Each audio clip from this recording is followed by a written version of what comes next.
평생 흰밥만 먹다가 50이 넘어서야 건강을 챙겨야겠다는 생각이 들어서 이것저것 섞을 수 있는 것은 다 섞어서 잡곡밥을 해 먹었습니다.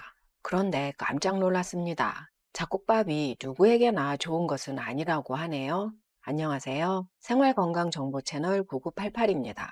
오늘은 어떤 밥을 드셨나요? 현미밥, 콩밥? 심플하게 이렇게 한 가지만 넣어 드신 분도 계실 테고 좋다는 거 온갖 거 다 넣은 잡곡밥을 드신 분도 계실 텐데요. 통곡이 들어간 잡곡밥이 더 건강하다고 알려지면서 흰쌀밥 대신 잡곡밥을 내놓는 식당도 많아지고 있습니다.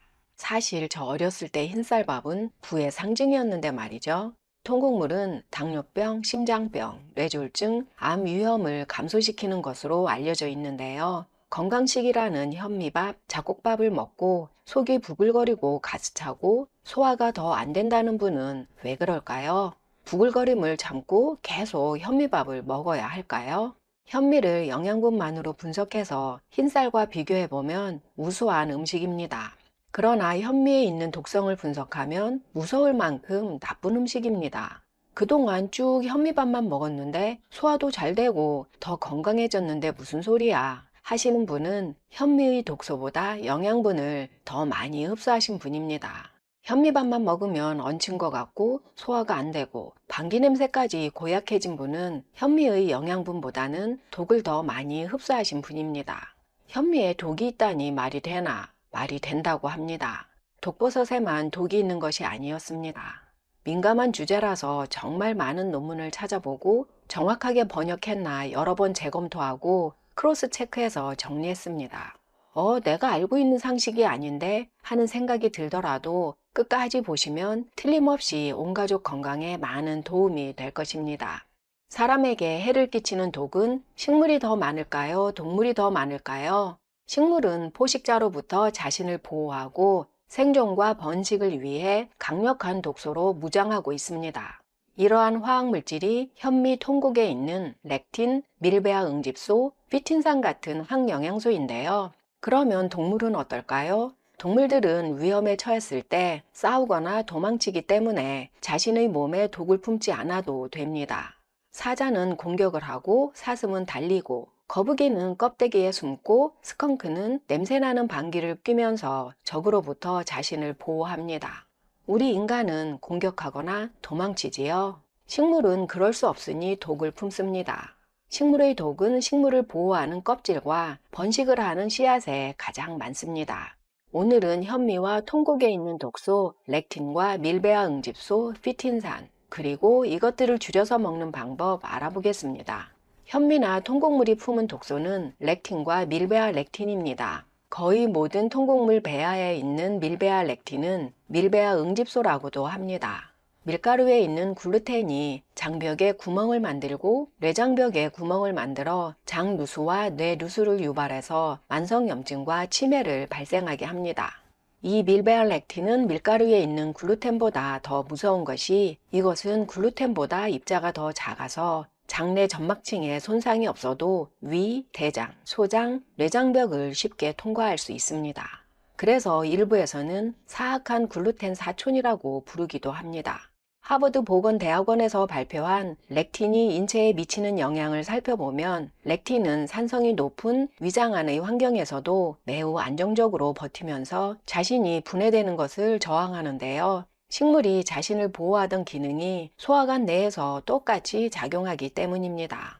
소화되는 것을 저항해서 메스꺼움, 구토, 배탈, 설사, 가스와 백만감을 유발할 뿐만이 아니라 칼슘, 철, 인, 아연, 단백질의 흡수를 방해합니다. 이러한 미네랄이 있는 음식을 같이 섭취하면 영양분 흡수와 생체 이용률이 저해될 수 있다고 하버드에서는 경고하고 있습니다. 또한 렉틴은 소화관 내벽 세포에 결합하여 장내 세균총의 성장과 작용에 나쁜 영향을 미치는데요. 이 렉틴은 장기간 소화벽 내벽 세포에 결합해 있기 때문에 자가면역 반응을 일으킬 수 있습니다. 렉틴이 장세포에 붙어 있으면 기생충과 같아서 면역세포가 나쁜 박테리아로 인식하고 공격하는데요. 이때 우리 몸의 기관, 세포들을 같이 공격합니다. 이러한 자가면역 반응이 일어나면 류마티스 관절염, 제1형 당뇨병, 혈관염, 췌장염, 아토피성 피부염, 건선, 섬유근육통, 궤양성 대장염 등 정말 많은 염증 질환을 일으킬 수 있습니다. 또한 렉틴이 영양분 흡수를 막기 때문에 영양 불균형을 초래하는데요. 렉틴으로 인한 철분 부족 등 영양 불균형은 밥이나 콩이 주식인 나라에서 자주 발생합니다. 그럼 통곡물에서 렉틴을 줄이는 방법은 없을까요? 음식에서 렉틴을 줄이는 방법은 렉틴은 수용성이라서 물에 녹고 끓이면 일부는 비활성화되기 때문에 현미나 통곡물을 물에 몇 시간 담가 놓았다가 그 물은 버리고 새로운 물로 압력솥에 찌면 렉틴의 일부는 비활성화될 수 있습니다. 그런데 콩류에 있는 렉틴은 이렇게 하면 어느 정도 제거되지만 현미나 통밀 배아에 있는 밀배아 렉틴은 생존력이 강하고 독성 또한 강합니다. 흰쌀은 도정하는 과정을 거치면서 배아가 제거되어 렉틴 양이 줄지만 현미에는 흰쌀의 2배가 넘는 렉틴이 들어있는데요. 그래서 똑같이 렉틴을 품고 있지만 콩류보다는 통곡물에 대한 우려의 목소리가 더 높습니다. 오래된 연구에서는 렉틴이 암세포를 제거하는 등 건강에 도움이 되기 때문에 소화 문제가 없다면 먹는 것이 좋다는 연구가 많았는데요. 최근에는 렉틴이 암세포를 제거하면서 건강한 세포까지 같이 제거한다는 것이 밝혀졌습니다. 그래서 통곡물을 먹었을 때 인체 내에서 벌어지는 렉틴의 부작용을 감수해야 할 만큼 현미나 통곡의 영양분 비중이 그리 크지 않다고 말하는 전문가 목소리가 높아지고 있습니다. 위염, 위궤양, 궤양성 대장염, 과민성 대장 증후군, 위산과다, 위산 역류 등 소화 문제가 있는 분은 현미밥, 잡곡밥이 증세를 더 악화시킬 수 있습니다. 특히 소화력이 약해지기 시작하고 칼슘, 단백질, 철분이 절실히 필요한 50세 이후는 차라리 흰쌀이 현미 등 통곡보다 안전하다고 말하는 전문가들이 많아지고 있습니다. 이게 무슨 강아지 풀 뜯어먹는 소리? 저도 처음에 이 논문을 접했을 때 이런 생각했습니다. 그런데 이거 한번 보시겠어요? 이 음식 피라미드는 미국 농무부에서 1992년부터 2005년까지 홍보했던 음식 피라미드인데요. 빵, 시리얼, 밥, 파스타를 매일 6에서 11인분을 먹으라고 권장하고 있습니다. 일각에서는 이것을 최악의 피라미드라고 부릅니다. 이것은 현재 권장되고 있는 하버드에서 발표한 음식 피라미드인데요. 통곡물 포션이 반의 반도 안 되게 줄었습니다. 이렇게 식품과학은 계속 연구되고 발전되어 새로운 정보가 쏟아지고 있습니다. 새로운 정보에 눈을 뜨고 귀를 기울여야 더 건강할 수 있습니다. 통곡 중에서도 현미가 가장 나쁘다고 하는데요. 현미의 또 다른 독소는 비소입니다. 계속 충격적인 정보만 말씀드리게 되어 안타까운데요. 현미의 비소 함량은 매년 높아지고 있습니다. 거의 모든 동식물에는 비소가 조금씩은 들어있는데요. 식물이나 동물 조직에는 독성이 덜한 유기비소가 있지만 현미에는 암석이나 토양에서 발견되는 독성이 더 강한 무기비소가 있습니다. 보리 같은 다른 통곡물에는 독성이 약한 유기비소가 있는데 왜 현미에서는 독성이 강한 무기비소가 다량으로 발견되는 걸까요? 벼는 밭이 아니고 물에 잠겨 있는 논에서 자라는데요. 논에 있는 물을 정수하지는 않지요. 논에 있는 물은 비소가 많은데 토양에 있는 비소까지 물로 흘러나와서 모두 벼로 흡수되기 때문입니다. 그래서 밭에서 자라는 보리보다 쌀에는 독성이 강한 무기비소가 훨씬 많이 들어 있습니다. 세계보건기구에 의하면 음식에 있는 식이성 비소는 일반적으로 적은 양이고 즉각적인 중독 증상을 일으키지 않습니다. 그런데 현미에 있는 무기비소는 복용량은 급성 독성을 유발하고 사망으로까지 이어질 수 있습니다. 현미에 있는 무기비소 양은 급성 독성을 유발할 정도의 고용량은 아니지만 아주 적은 미량이라도 무기비소를 장기적으로 섭취하게 되면 다양한 유형의 암 발생, 혈관 협착과 혈관 막힘, 고혈압, 심장병, 제2형 당뇨병, 뇌기능 손상 등이 발생하고 유아 청소년기에는 집중력, 학습력, 기억력이 손상되고 사회적 능력 감소 등을 유발하고 임산부가 노출되면 태아의 선천적 결함 위험을 높이고 발달을 방해합니다. 지금까지 평생 현미를 먹어왔는데 갑자기 현미에 있는 비소를 걱정해야 할까요? 의심할 여지 없이 쌀에 있는 무기비소는 문제가 된다고 전문가들은 말합니다. 환경이 오염되고 물이 오염되면서 예전보다 현미에 있는 비소는 점점 더 많아지고 있는데요. 소량의 무기 비소라도 장기간 섭취하게 되면 5년, 10년 뒤에는 혈관이 막히고 뇌 기능이 손상될 수 있습니다. 현미의 비소를 줄이는 방법으로는 현미 시럽 같은 현미 가공식품 섭취를 줄이고 밥을 할 때는 서너 시간 이상 물에 담가 놓았다가 밥을 해야 합니다. 물에 담가 놓으면 비소 함량을 최대 57%까지 감소시킬 수 있는데요. 물에 담그면 비소가 물로 빠져나오기 때문에 그 물은 버리고 새물로 밥을 지어야 합니다. 쌀을 씻을 때는 꼭 정수한 물로 씻어야 하는 것이 물에 비소가 있으면 그 비소까지 쌀이 흡수해서 오히려 비소 양이 늘어나기 때문입니다. 무기비소는 쌀 외피인 쌀겨에 대부분 몰려 있는데요. 도정을 거친 흰 쌀은 비소 함유량이 현저히 줄어듭니다. 무기비소를 피하는 가장 좋은 방법은 현미 대신 흰쌀에 보리나 다른 잡곡을 섞어 드시는 겁니다.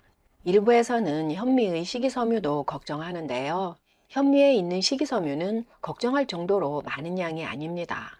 현미 100g에는 식이섬유가 5에서 8g이 있다고 말하는 사람들도 있지만 제가 조사해 본 식이섬유는 이렇습니다. 보건복지부에서 발표한 자료에 의하면 현미 100g에는 3.29g이 있고 미국 농무부 자료에 의하면 3.4g이 있습니다.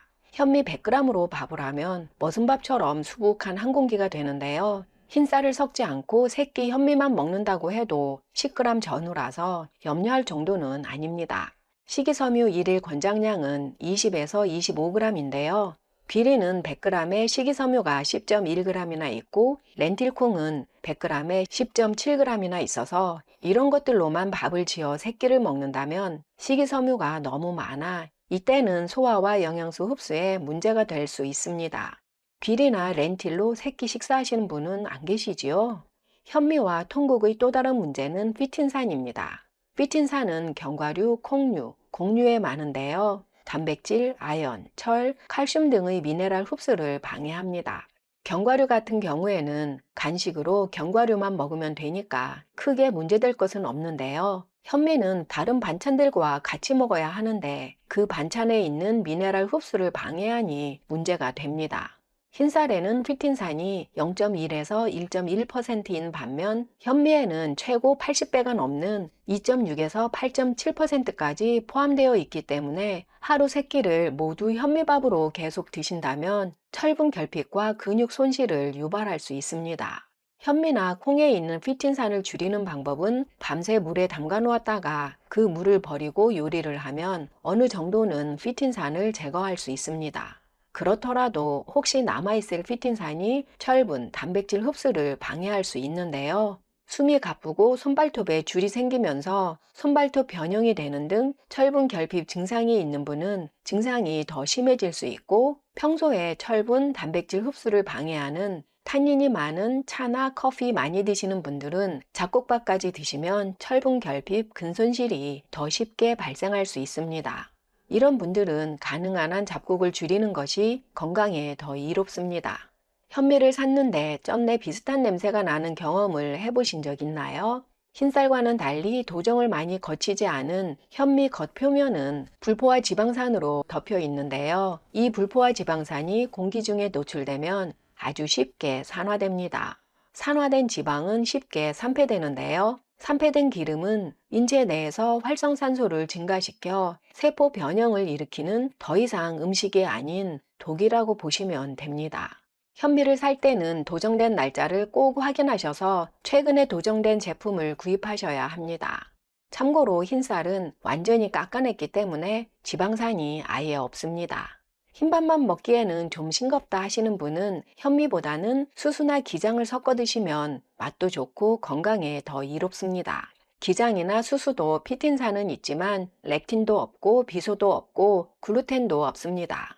수수는 단백질이 높기로 유명한 키노아만큼 단백질이 많고 미네랄, 항산화제, 섬유질이 풍부해서 변비 예방, 콜레스테롤 저하, 혈당 수치 안정에 도움이 됩니다. 기장 또한 수수 못지않게 효능이 풍부한데요. 섬유질이 많고 페놀, 카테킨 등 항산화제가 풍부해서 변비 예방, 콜레스테롤 저하, 혈당 수치 안정에 역시 도움이 됩니다. 그래도 꼭 현미나 이것저것 모두 섞어서 드시고 싶으신 분은 흰쌀과 잡곡이 최소 7대 3은 되어야 하고 잡곡을 밤새 불린 다음 그 물은 버리고 한 번 더 삶아서 그 물도 버리고 밥을 하는 것이 렉틴, 피틴산, 비소 등을 제거하는 데 도움이 되고 잡곡밥을 드실 때는 내 입이 방앗간이다 생각하시고 꼭꼭 뭉개고 이겨서 죽을 만든 다음 삼키는 것이 소화 흡수에 도움이 됩니다. 오늘은 현미와 통곡이 건강에 미치는 나쁜 영향과 항영양소 제거하고 먹는 방법 알아보았는데요. 제대로 알고 바르게 먹으면 온 가족이 건강하고 인생이 행복합니다.